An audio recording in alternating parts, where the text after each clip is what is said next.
First, as always, I want to give all praises, honor, and glory to Yahweh, Bahashem, Yahweh Shai.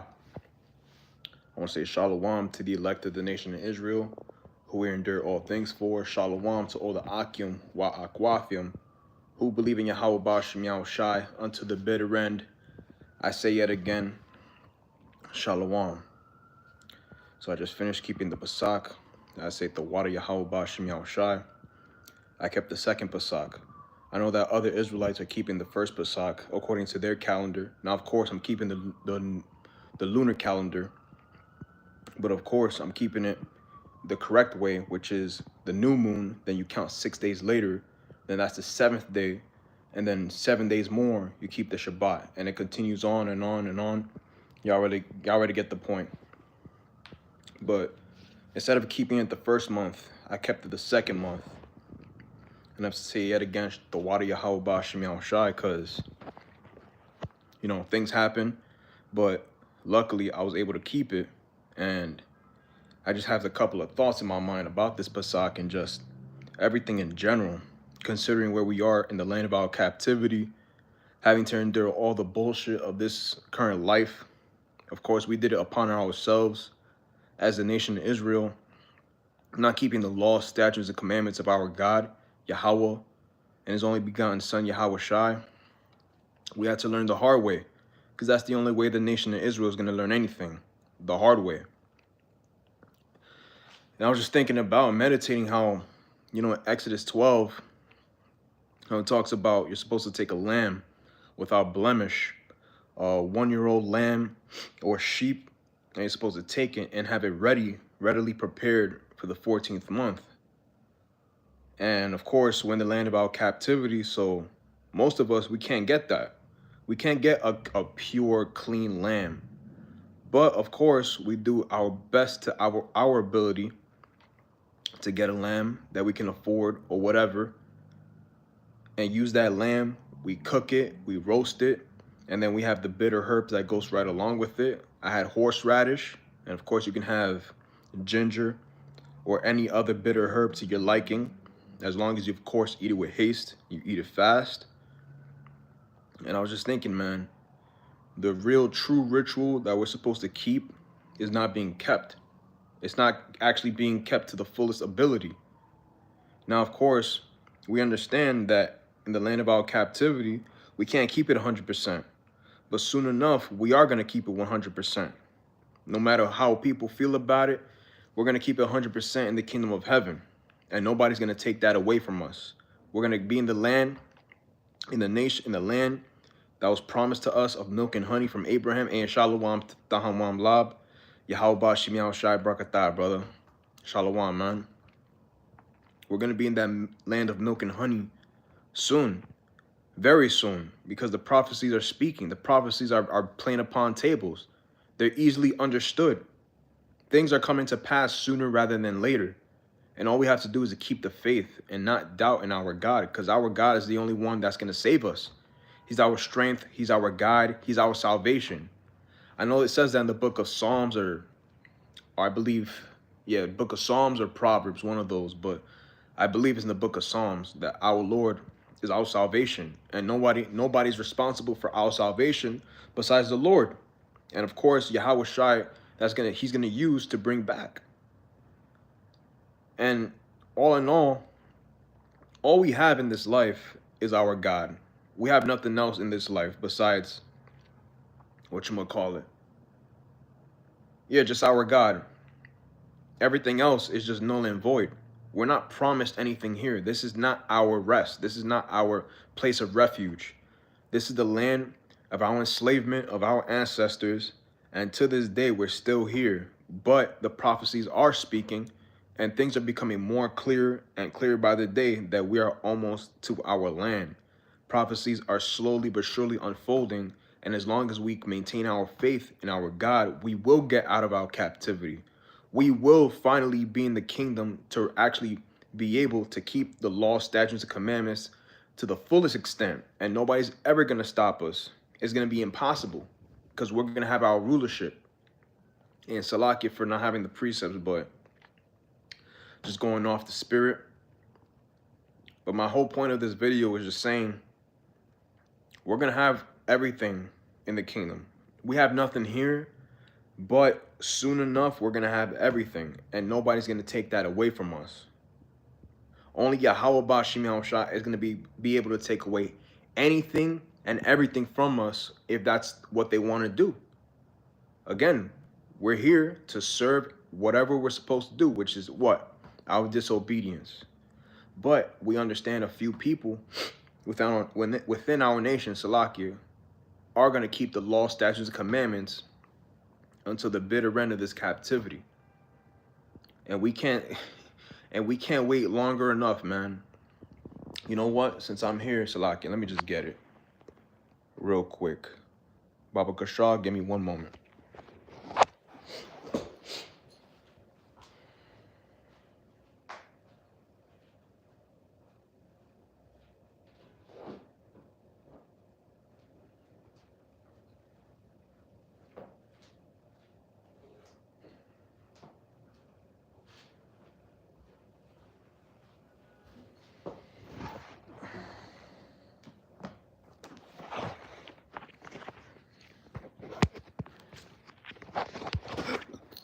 Bear with me. Let's just read it. Let's just read it. Let's read exactly how we're supposed to keep the Pesach. Because what we do keep now is just not enough. Of course, we can't keep it perfectly, but we're doing what we can as best as we can. Because we're under the captivity of this freaking devil who has no form of righteousness about him, but guile, evil. And this guy's not going to learn, besides through slavery, that he's supposed to keep the law, statutes, commandments of our God. So let me just get it right here. The book of Exodus, chapter 12, and verse 1. And Yahweh spake unto Moses and Aaron in the land of Egypt, saying, This month shall be unto you the beginning of months. It shall be the first month of the year to you. Speak ye unto all the congregation of Israel, saying, In the 10th month of this month they shall take to them every man a lamb according to the house of their fathers, a lamb for an house. And if the household be too little for the lamb, let him and his neighbor next unto his house take it according to the number of the souls. Every man according to his eating shall make your account for the lamb. Your lamb shall be without blemish, a male of the first year. Ye shall take it out from the sheep or from the goats, or either or.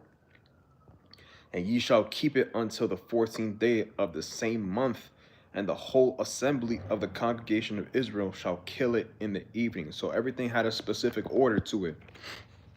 You get a lamb or a goat, it has to be 1 year old without blemish. And they shall take of the blood, one moment, and strike it on the 2 side posts and on the upper door post of the houses wherein they shall eat it. And of course we understand that was to symbolize how Yahweh Shai, being the angel of death, was supposed to fly over us so that we would not get killed right along with the Egyptians. Verse 8, And they shall eat the flesh in that night, roast with fire and unleavened bread, and with bitter herbs they shall eat it.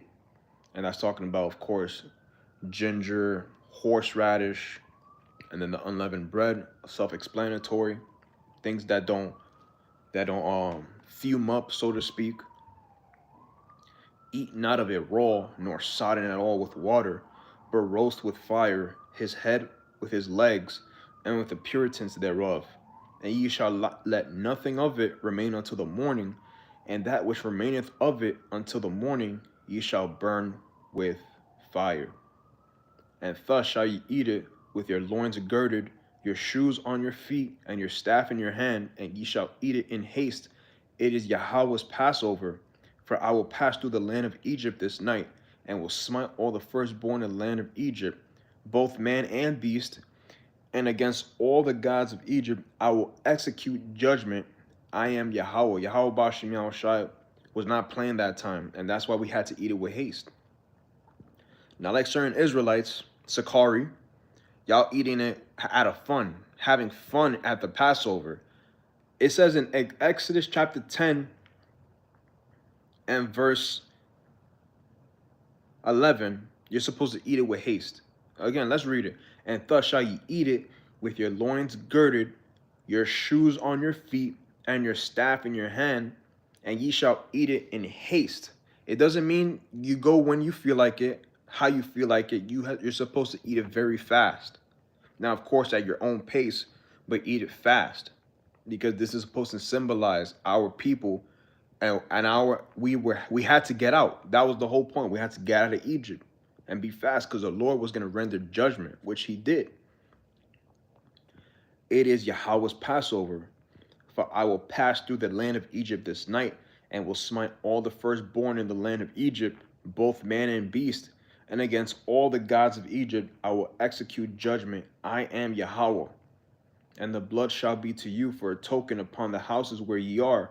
And when I see the blood, I will pass over you, and the plague shall not be upon you to destroy you, when I smite the land of Egypt.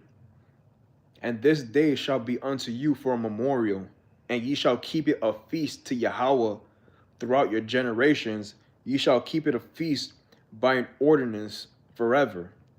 It doesn't mean, when you feel like it. Nah, this is in the kingdom of heaven. Everyone's going to keep the Pesach. And our people, we're going to keep it 100%. We're going to keep it exactly how Yahweh Ba'ashim Yahushai wants us to keep it. Verse 15, 7 days shall ye eat unleavened bread. Even the first, one moment. Even the first day, ye shall put away leaven out of your houses. For whosoever eateth leavened bread from the first day until the 7th day, that soul shall be cut from Israel. Yasharallah. Verse 16. And in the first day there shall be an holy convocation, and in the 7th day there shall be an holy convocation to you. No manner of work shall be done in them, save that which every man must eat, that only may be done of you.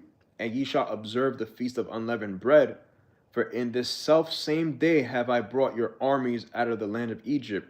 Therefore shall ye observe this day in your generations by an ordinance forever. So this is something we're supposed to keep forever. We can't keep it perfectly now, but in the kingdom of heaven, everything's going to be perfectly established once again. Because being here, we can't just get a lamb. We can't just get a goat. Now, some of us can, but majority of us Israelites, we can't do that. But we're rehearsing the righteous acts. Let me get that since I'm talking about it. I believe it's Judges chapter 5, verse 11, and it is.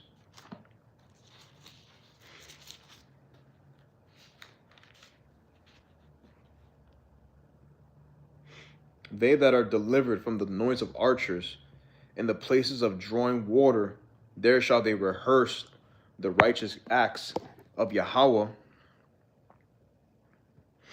even the righteous acts toward the inhabitants of his villages in Israel. Then shall the people of the Lord Yahweh go down to the gates. And we're rehearsing the righteous acts. We're doing as best as we can.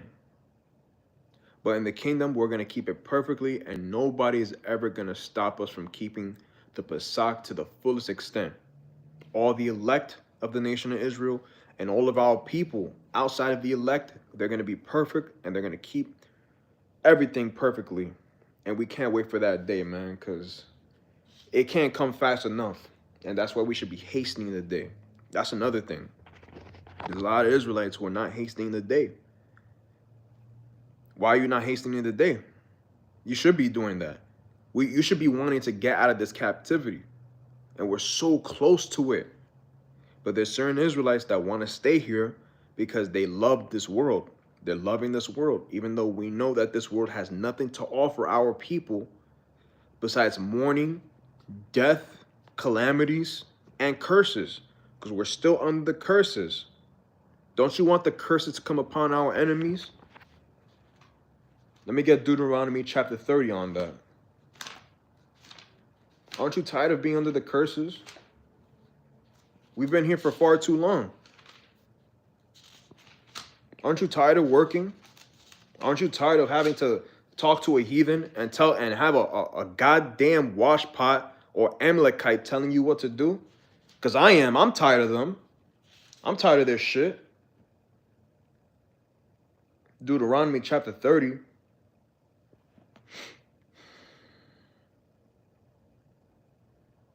Verse 7. And the Adawan Yahweh, thy power, will put all these curses upon thy enemies and on them that hate thee, which persecuted thee. And that's what the Lord's doing right now. Everybody outside the nation of Israel is going to feel the wrath of the Lord. Everyone. Everyone's going to feel how it feels to be under the curses. Edomites, including Amalek, because Amalek, you taking a whole group of people's identity. You got to pay for that shit. Hamites, the Japhetic people, Elam, Moab, Ammon. Everybody has to pay. And all the curses are going to come upon all you people, all you proud-ass people, especially our people. You're going to get destroyed. You're going to get killed brutally by the Lord. And the rest of you other heathen nations, you're going to go into captivity. And you're going to fall under the curses. You're going to fall it. It's going to befall you. And it's going to be too bad. Because y'all been playing with us for far too long. Now we're going to get on your asses. And the water, Yahweh Bashim Yahushai for that. And I think I'm going to just close that out right there through the Spirit. It's not meant to be this long, but it's all good. So I'm going to give all praises, honor, and glory to Yahweh Bahashem Yahweh Shai. I want to say yet again, the water, Yahweh Bashim Yahushai, for allowing me to keep the Pesach once again on the second month, because I couldn't keep it the first month. Let's hasten it today. Just like we had to hasten the Pesach, let's hasten our captivity's final end, man. I want to say Shalom to elect the nation of Israel. Shalom, Kwam Yasharala, and Mawaf Lababal. Shalom.